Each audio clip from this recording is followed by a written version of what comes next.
औज़ुबिल्लाहि मिनश्शैतानिर्रजीम बिस्मिल्लाहिर्रहमानिर्रहीम।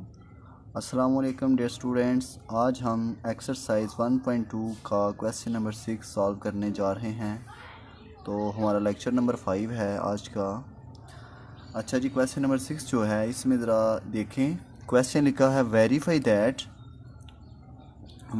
That if a is equal to 1 2 0 1 and b is equal to 1 1 2 0, then A transpose का transpose is equal to A, B transpose का transpose is equal to B. अब question जो है ना वो आप ध्यान से आपने समझना क्वेश्चन क्या कह रहा है। ये क्वेश्चन 2 है, ठीक है। तो जो ये वाली वैल्यू है लिखा है ना, verify that if A is equal to, एक मैट्रिक्स है। अगर पेपर में क्वेश्चन आता है verify that if A is equal to 1 2 0 1, तो उसके साथ फर्स्ट वाला आएगा। तो उसके साथ फर्स्ट वाला ये आपने वेरीफाई करना है, जबकि आपके पास एक ए की कीमत है। अगर बी वाला मैट्रिक्स आता है तो सेकंड वाला ये वाला सवाल साथ आएगा, ठीक है। अगर बी की वैल्यू देता है तो ये आपने फाइंड करना है। अगर ए की कीमत देता है तो आपने ये फाइंड आउट करना है, ठीक हो गया। चले हम क्वेश्चन नंबर 1 जो है उसको सॉल्व करते हैं, ठीक है। क्वेश्चन नंबर 1 को सॉल्व करते हैं। तो ये सवाल कैसे आएगा जी, verify that if A is equal to 1 2 0 1, एक ए की कीमत दी गई होगी, देन ए ट्रांसपोज का ट्रांसपोज इज इक्वल टू ए। तो ये अगर ए की कीमत आती है तो ये वाला आएगा, ठीक हो गया। अगर बी की कीमत लिखी होगी तो ये वाला फाइंड करना है, ठीक है। तो हम फर्स्ट वाला करने जा रहे हैं, ध्यान से समझिएगा। चलें। अच्छा, इसमें एक लेफ़्ट साइड है और दूसरी राइट साइड है। इसे कहते हैं लेफ़्ट हैंड साइड और इसे बोलते हैं राइट हैंड साइड। हम लेफ़्ट हैंड साइड और राइट हैंड साइड के मेथड से सॉल्व करते हैं। चलिए, फर्स्ट ऑफ ऑल सबसे पहले आप लिखेंगे left hand side is equal to A transpose का ट्रांसपोज। ये आपने लिख लिया, ठीक है। आपने मतलब इसमें लेफ़्ट हैंड साइड ले ली है। अब ज़रा देखें, इसमें ए के ऊपर ट्रांसपोज लिखा है, ए के ऊपर ट्रांसपोज। ये जो ए है, ए क्या है, ए की जो कीमत है सबसे पहले हम वो लिख लेते हैं, वो ले लेते हैं। ए की कीमत है ऊपर हमारे पास 1 2 0 1, ये वाली कीमत हमने लिख ली है। अच्छा, अब देखें, ए की कीमत तो लिख ली, ए के ऊपर है ट्रांसपोज, ऊपर क्या है ट्रांसपोज। तो यहाँ पे आपने लिखना है taking transpose on both sides. Urdu में लिखेंगे दोनों तरफ ट्रांसपोज लेने से। इसके ऊपर ट्रांसपोज लिख लें और इसका ट्रांसपोज आप डायरेक्ट भी काट सकते हैं, या इधर टी लिख लें और ये वाली वैल्यू सेम ऐसे ही लिखी जाएगी, फिर बाद में ट्रांसपोज ले लेंगे। तो हम डायरेक्ट ट्रांसपोज लेते हैं। इसका ट्रांसपोज जब लिया तो ये जो रोज़ हैं ये 2 रोज़ हैं, तो ये 2 कॉलम्स बन जाएंगे। फर्स्ट रो थी तो फर्स्ट कॉलम बन गया, सेकंड रो सेकंड कॉलम, यानी कि एक दफ़ा हमने इसका ट्रांसपोज ले लिया। ये जो ए के ऊपर ट्रांसपोज है, अब ये जो ब्रैकेट के अंदर कीमत है ए का ट्रांसपोज की कीमत हमारे पास आ गई है, यानी कि एक दफ़ा आपने इसका ट्रांसपोज ले लिया, ठीक है। तो अब हमने ये जो लेफ़्ट हैंड साइड ली है ना, इसमें देखते जाना है। पहले नंबर पे आपने ये जो जिसके ऊपर ट्रांसपोज है ए का मैट्रिक्स लिखा। अब उसके ऊपर टी था तो आपने ट्रांसपोज ले लिया, दोनों तरफ एक दफ़ा ट्रांसपोज ले लिया। अब ब्रैकेट के ऊपर फिर टी लिखा हुआ है, तो इसका मतलब आप इसका एक बार फिर ट्रांसपोज लेना पड़ेगा। तो आप यहाँ पे क्या लिखेंगे, आप लिखेंगे यहाँ पे टेकिंग अगेन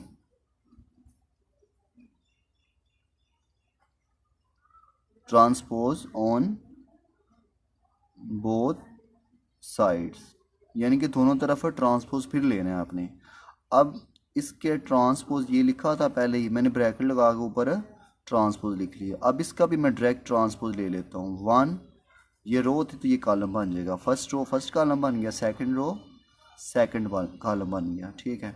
तो ये ट्रांसपोज आ गया, ठीक हो गया। अब हम इसे चाहे इक्वेशन नंबर 1 बना लें, ये हमारे पास लेफ़्ट हैंड साइड का आंसर आ गया, यानी कि ए ट्रांसपोज का ट्रांसपोज लेफ़्ट हैंड साइड हमने ली। तो वो थी जी ए ट्रांसपोज का ट्रांसपोज। सबसे पहले आपने ए की कीमत लिख ली वो कीमत लिख ली। अब इसके ऊपर ट्रांसपोज था, उसको देखते हुए आपने हल करना है। तो taking transpose on both side, दोनों तरफ ट्रांसपोज ली है, इसका ट्रांसपोज आ गया, इसको डायरेक्ट किया तो ये आ गया। अब इसके ऊपर एक बार फिर टी लिखा हुआ है, तो taking again transpose on both side, A transpose का ट्रांसपोज इक्वल टू इसका डायरेक्ट ट्रांसपोज ये आ गया। इसे क्वेश्चन नंबर 1 बना लिया। अब सॉल्यूशन के आगे देखें, ये लेफ्ट हैंड साइड थी और ये राइट हैंड साइड है, ए लिखा हुआ है। तो अब हम यहाँ पे लिखते हैं राइट हैंड साइड है ए। तो ए की कीमत हम इसके नीचे लिख लेते हैं। ए की कीमत ऊपर से देखें जी, ऊपर जो कीमतें दी गई हैं वो है 1201, तो वो हम ए की जगह पे कीमतें लिख लेंगे 1201। अब ये जो सॉल्यूशन है, ये जो लिखा हुआ था, जो आपने फाइंड आउट करना था, ये ट्रांसपोज का ट्रांसपोज इक्वल टू है, इसका कहने का मतलब जो इसकी कीमत है, जो इसका आंसर आता है वही इसका आंसर आना चाहिए। तो देखें आप, लेफ्ट हैंड साइड का आंसर हमारे पास इक्वेशन नंबर 1 आ गई, ठीक है। अब राइट हैंड साइड जब ली तो उसका आंसर भी 1201 आ गया, यानी कि लेफ्ट हैंड साइड और राइट हैंड साइड का आंसर सेम आ गया। इसे इक्वेशन नंबर 2 बना लिया, ठीक है। अब यहाँ पे आप लिखेंगे हैंस प्रूव्ड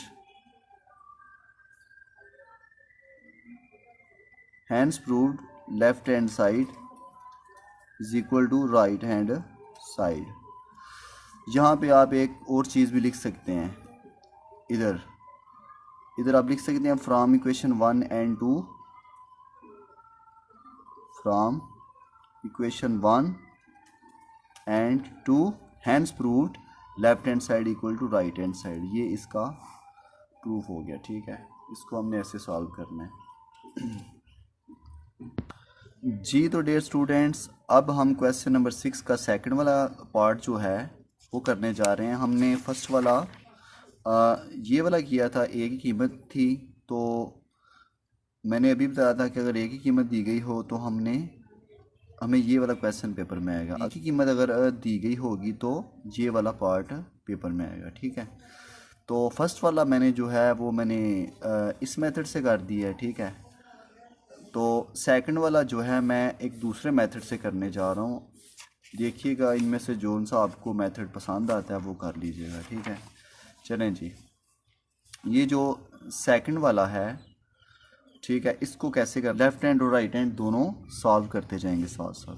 चलें जी, देखें, ये लिखा है बी इसको मैं एक दफ़ा लिख लेता हूँ, बी ट्रांसपोज का transpose is equal to B.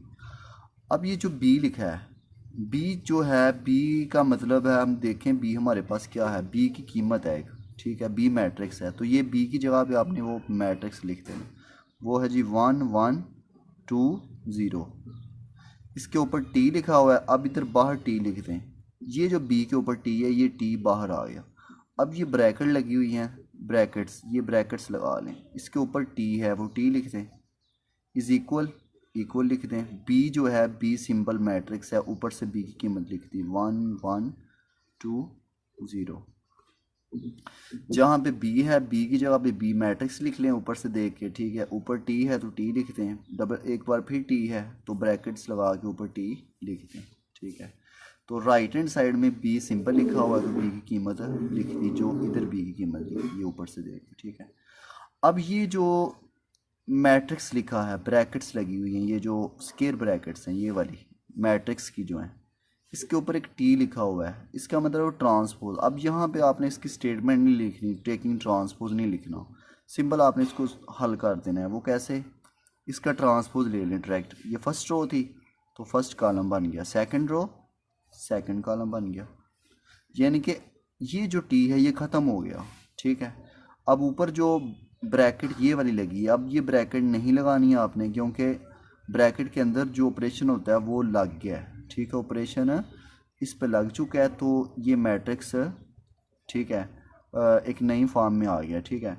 तो इसके ऊपर जो टी है वो अब आपने इधर लिख देना है और ब्रैकेट ख़त्म हो जाएगी, ठीक है। तो ट्रांसपोज हमने ले लिया, first row first column, second row second column, तो ये जो बाहर वाला टी था वो टी आ गया। अब इज इक्वल टू जो आगे लिखी है कीमत वो सेम एज ऐसे लिख दें, ठीक है। अब ये जो ऊपर ट्रांसपोज टी लिखा हुआ है, इसके ऊपर कुछ भी नहीं, इसके ऊपर है, तो हम इसका एक बार मज़ीद ट्रांसपोज लेंगे, वो आ जाएगा जी, फर्स्ट रो थी first column, second row second column. इधर है 1 1 2 0। अब हम चेक करते हैं क्या दोनों तरफ आंसर सेम आ रहा है, दोनों तरफ वैल्यू सेम आई है, 1 1 2 0 1 1 2 0। तो हम कह सकते हैं लेफ्ट हैंड साइड और राइट हैंड साइड का आंसर सेम आ गया। नीचे आपने लिख देना है हैंस प्रूव्ड, इसमें जस्ट हैंस प्रूव्ड लिख दें। Left hand side equal to right hand side भी लिख सकते हैं, वैसे रहने दें, क्योंकि हमने लेफ्ट हैंड साइड और राइट हैंड साइड का ऊपर जिक्र नहीं किया, तो इसलिए जस्ट आप हैंस प्रूव्ड लिख सकते हैं। तो इस मेथड से भी आप इस क्वेश्चन को हल कर सकते हैं, ठीक है जी। तो डियर स्टूडेंट्स, अब हम एक्सरसाइज 1.3 पे आ चुके हैं। 1.3 का क्वेश्चन नंबर 1 है, which of the following matrices are conformable for addition. कौन से मैट्रिसेस, कौन से कॉलम आपस में कन्फर्मेबल हैं, ठीक है, फॉर एडिशन। कहने का मतलब ये है कि कौन से ऐसे कॉलम हैं जो जमी खसियत रखते हैं, मतलब कि कौन से ऐसे कॉलम हैं जिनको जमा किया जा सकता है। अब जमा किन किन मैट्रिक्स को किया जा सकता है, ये बात का ख्याल सबसे पहले हमें होना चाहिए, हमें पता होना चाहिए कि मैट्रिक्स किन किन को जमा किया जा सकता है। अच्छा जी, ऐसे मैट्रिक्स जिनका ऑर्डर सेम हो, ऑर्डर मीन जिनकी रोज़ और जिनके कॉलम सेम हो, उनको जमा किया जा सकता है, ठीक है। और जिनका ऑर्डर सेम नहीं होता, ठीक है, जिनकी कतारें जिनके कॉलम सेम नहीं होते, उनको हम ऐड नहीं कर सकते। तो अब देखो इसका ऑर्डर, इसकी कितनी रोज़ हैं, इसकी 2 रोज़ हैं, ए मैट्रिक्स की 2 रोज़ हैं और 2 कॉलम्स हैं, ठीक है। इसी तरह बी को अगर चेक किया जाए, इसमें 2 रोज़ हैं, एक कॉलम है, तो हम ए को बी के साथ ऐड नहीं कर सकते, ठीक है। इसी तरह ए को आप किसके साथ ऐड कर सकते, इसके साथ भी नहीं ऐड कर सकते, क्योंकि इसका ऑर्डर 3 रोज़ हैं और 2 कॉलम्स हैं, ठीक है, इसको नहीं कर सकते। इसी तरह डी के साथ इसको भी नहीं कर सकते, क्योंकि इस 2 + 1 करें तो 3 आता है, इसकी 2 रोज़ हैं, एक कॉलम आ रहा है, नहीं कर सकते। तो ई का ऑर्डर कितने, इसकी 2 रोज़ हैं और 2 कॉलम्स हैं। एफ़ की कितनी रोज़ हैं, इसकी 3 रोज़ हैं और 2 कॉलम्स हैं।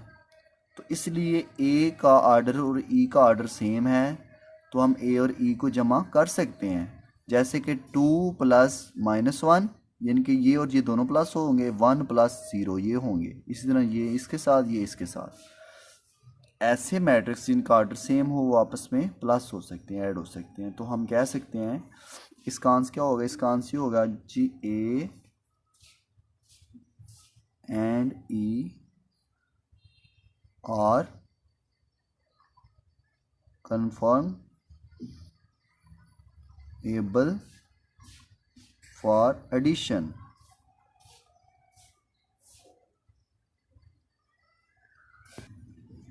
जी, तो स्टूडेंट्स बाकी भी मैंने सॉल्व कर दिए हैं, ठीक है। जैसे ए और ई का ऑर्डर सेम था, इसी तरह बी और डी का ऑर्डर देखें। बी का ऑर्डर कितना है, इसकी 2 रोज़ हैं, एक कॉलम है, और साथ डी का ऑर्डर कितने, इसकी 2 रोज़ हैं और एक कॉलम है। इसके अंदर एलिमेंट्स को नहीं चेक करते, एलिमेंट्स जो मर्जी हों, लेकिन ऑर्डर सेम होना चाहिए। तो हम बी और डी को ऐड कर सकते हैं, तो इसलिए मैंने लिख दिया matrix B and D are conformable for addition. Matrices भी लिख सकते हैं, मैट्रिसेस ए एंड ई, ठीक है, लेकिन मैंने मैट्रिक्स लिख दिया, matrix B and matrix D are conformable for addition, ठीक है। इसी तरह मैंने लिखा matrix C and F are conformable for addition. देख लेते हैं सी का ऑर्डर कितने, इसकी 2 रोज़ हैं, सॉरी 3 रोज़ हैं और 2 कॉलम्स आ रहे हैं। इसी तरह एफ़ की 3 रोज़ हैं और 2 कॉलम्स आ रहे हैं, तो हम कह सकते हैं सी और एफ़ को ऐड कर सकते हैं। तो मैंने लिख दिया matrix C and F are conformable for addition. जी, तो डियर स्टूडेंट्स, हम एक्सरसाइज 1.3 का क्वेश्चन नंबर 2 सॉल्व करने जा रहे हैं। चलिए जी, क्वेश्चन की स्टेटमेंट की तरफ आते हैं। क्वेश्चन की स्टेटमेंट में लिखा है find the additive inverse of the following matrices, यानी कि जितने भी आपके पास मैट्रिसेस हैं उसका आपने एडिटिव इन्वर्स फाइंड करना है। मैंने ए वाला सिर्फ फर्स्ट वाला क्वेश्चन लिया है, इसके एफ़ तक टोटल हैं, A B C D E F तक, ठीक है। मैंने फ़र्स्ट वाला लिया है ए। इसका आपने एडिटिव इन्वर्स फाइंड करना है।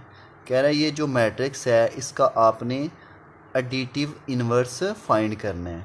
अब एडिटिव इन्वर्स क्या होता है, हमने एक्सरसाइज 1.2 में जब क्वेश्चन नंबर 4 सॉल्व किया था, 4, उसमें था जी find the negative of matrix. Negative यानी कि मनफी कॉलम फाइंड करना था। जैसे कि ये मैट्रिक्स है, इसका जब हमने नेगेटिव मैट्रिक्स फाइंड किया था तो ये प्लस वाला ए है, तो नेगेटिव मैट्रिक्स इसका फाइंड करना हो तो सॉल्यूशन में हमने लिखा था minus A is equal to, square brackets लगाई थी ये वाली, तो जो प्लस वाली वैल्यूज़ थी उनको हमने नेगेटिव बना लिया था और जो नेगेटिव था उसको आपने प्लस कर दिया था, यानी कि -2 -4 -1 और ये प्लस का 2 था, वो उसका आंसर आ गया था नेगेटिव मैट्रिक्स में। सेम एडिटिव इन्वर्स में भी आपने ऐसे ही करना है, ठीक है।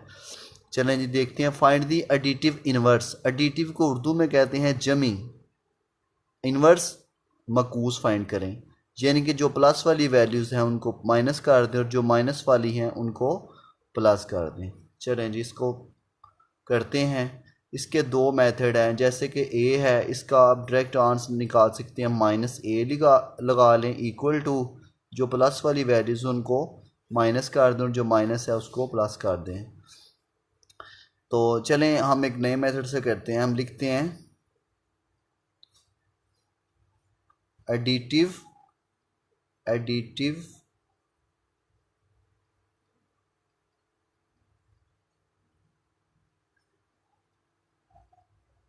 इन्वर्स ऑफ ए। ये जो मैट्रिक्स है additive inverse of A is -a equal to, हमने इसका एडिटिव इन्वर्स फाइंड करना है। Additive inverse of A is -a is equal to -2 कर लिया, क्योंकि ये प्लस वाली वैल्यू है, ये भी प्लस वाली वैल्यू है और ये भी प्लस वाली, ये तीनों नेगेटिव हो जाएंगी। तो यहाँ -4, यहाँ पे जी ये माइनस का है तो ये यहाँ पे प्लस हो जाएगा +2, और ये +1 है तो यहाँ पे आ जाएगा -1। ये इसका आंसर आ गया, ठीक है। या आप डायरेक्ट इसका सॉल्यूशन ये भी लिख सकते हैं -a इक्वल टू, ठीक है, ये मैंने थोड़ा सा लिखा है इंग्लिश में, एडिटिव इन्वर्स ऑफ ए, यानी कि ए का जमी मकूस जो है वो -a इज़ इक्वल टू -2 -4 2 -1 है, यानी कि प्लस वाली वैल्यूज़ नेगेटिव में और जो नेगेटिव है वो प्लस हो जाएगी। ये इसका आंसर आ गया, ठीक है। अब आगे इसकी वेरिफिकेशन करनी है तो कर भी सकते हैं, वरना सिंपल इतना ही है। वेरिफिकेशन में क्या होता है कि ये वाला मैट्रिक्स और ये वाला मैट्रिक्स दोनों को ऐड किया जाता है। जब आप ऐड करेंगे लास्ट पे आंसर 0 0 0 0, यानी कि नल मैट्रिक्स आना चाहिए, तो हम कह सकते हैं कि ये आंसर जो है ना, इसका आंसर ये सही आ गया, ठीक है। अगर वेरिफिकेशन में 0 0 कुछ और आ रहा है तो हमने कोई ना कोई मिस्टेक की होगी, ठीक है। तो सिंपल आप वैसे इतने ही रहने दें, वेरिफिकेशन इसकी कोई इतनी ख़ास ज़रूरत नहीं है। बस आप, क्योंकि उसने पूछा है कि इसका एडिटिव इन्वर्स फाइंड करना है, तो आपने सवाल लिखना है additive inverse of A is, इसका अगर यहाँ बी लिखा होता तो additive inverse of B is -b equal to, जो प्लस वाली वैल्यूज़ उनको माइनस की बना देना और जो माइनस वाली है वो प्लस हो जाएगी। अच्छा, तो डियर स्टूडेंट्स, इसके बाद मैंने नेक्स्ट क्वेश्चन बी वाला लिख लिया है। बी के बाद सी डी सारे लिखे हुए हैं, ठीक है। चलें बी का लिख लेते हैं। इसका एडिटिव इन्वर्स फाइंड करना है, तो मैं यहाँ पे लिखूँगा सॉल्यूशन में एडिटिव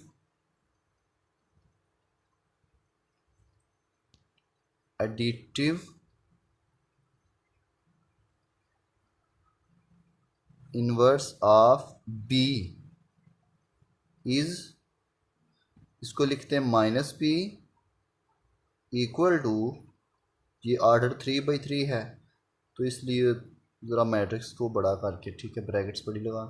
चलें देखें, ये प्लस क्या है, ये माइनस क्या है, इसको मैं माइनस का कर देता हूँ, ये प्लस का था, ये भी प्लस क्या है, ये भी प्लस क्या है, तो ये माइनस के हो गए कॉलम्स में, तीनों माइनस के। ज़ीरो के साथ आपने माइनस नहीं लगाना, ज़ीरो को सेम एज ऐसे लिख दें, क्योंकि ज़ीरो जो है ना वो एक न्यूट्रल है, ठीक है। न्यूट्रल मीन यानी कि ना तो प्लस इसके साथ ना ही नेगेटिव, तो इसको ऐसे ही रहने दें, ठीक है। अब ये जो -1 है ये प्लस का हो जाएगा और ये भी प्लस का हो जाएगा और ये वाला प्लस हो जाएगा 1, ये माइनस और ये भी माइनस, -3 और -1 आ गया, ठीक हो गया। तो इसका ये सोल्यूशन ऐसे कर लेना आपने, इसका एडिटिव इन्वर्स आ गया, एडिटिव इन्वर्स ऑफ बी इसका इज़, तो ये आ गया, इसका आंसर आ गया, ठीक है। इस तरह सी वाला है तो इसका आप लिखेंगे additive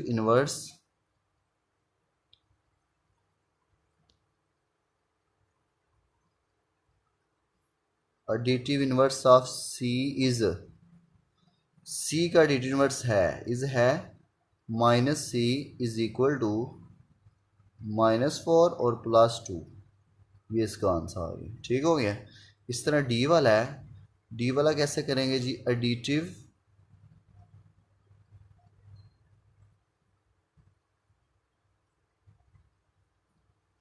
inverse of D is -d equal to -1 +3 -2, यानी कि ये प्लस का था तो माइनस हो जाएगा, ये माइनस का तो प्लस हो जाएगा, ये प्लस का तो माइनस हो जाएगा, ठीक है। दूसरे कॉलम्स में ज़ीरो को ज़ीरो ही रहने देना है, ये प्लस का और ये माइनस का हो गया, ये इसका आंसर आ गया, ठीक हो गया।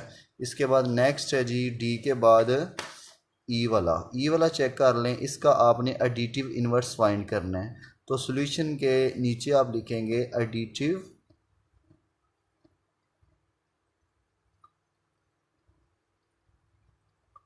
Inverse of e is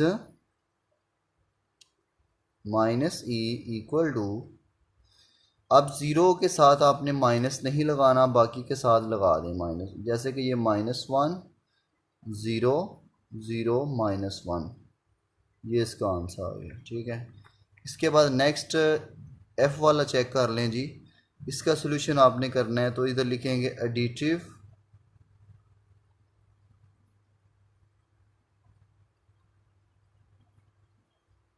inverse of f is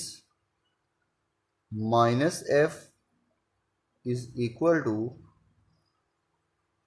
अच्छा यहाँ पे कई बच्चे जो है ना वो जो गलती करते हैं वो ये करते हैं कि ये जो √3 लिखा है ना ये वाला, वो माइनस इधर लगा देते हैं 3 के साथ, इधर नहीं लगाना, बाहर माइनस आना है, ठीक है। इसी तरह -1 ये +1 हो जाएगा और ये प्लस क्या तो 2 इसका भी माइनस बाहर आ जाए, ये इसका आंसर आ गया, ठीक है। तो ये वाला क्वेश्चन है कंप्लीट हो गया जी। तो स्टूडेंट्स आज का हमारा लेक्चर यहाँ तक ही था, कल हम एक न्यू वीडियो के साथ हाज़िर होंगे। वीडियो पसंद आई हो तो लाइक कर दें और हमारा चैनल सब्सक्राइब करके बेल आइकन को प्रेस कर दें ताकि हमारी हर वीडियो बर वक्त आप तक पहुँचती रहे। शुक्रिया एंड खुदा।